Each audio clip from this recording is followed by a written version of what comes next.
Risk happens quickly, and we need to be very aware of this because years and years and years of increasing risk in emerging markets, in equities, in different risky assets, thanks to monetary inflation, to very low rates, all of this has generated a perception of safety that can disappear very, very quickly.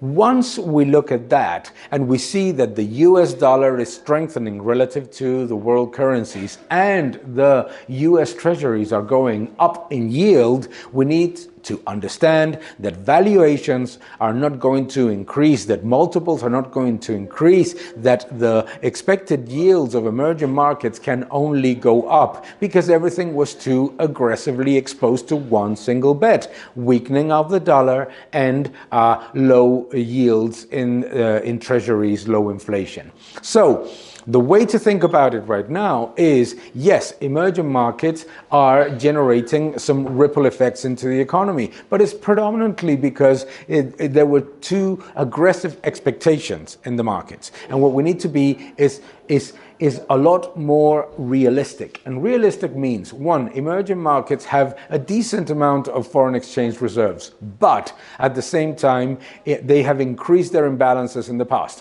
One, more trade deficits. Two, more fiscal deficits. Second, a lot more debt. Third, a lot more debt in US dollars. And therefore, what we need to think about is, how is this ability to repay this debt improving or getting worse? And in many cases, it is getting worse. So the move into safer assets, into the US dollar, is likely to continue. And we need to be a little bit less aggressive, a little bit less optimistic about growth expectations and about the repayment capacity of some of the more, let's say, risky countries and risky assets. Simply that. Risk happens.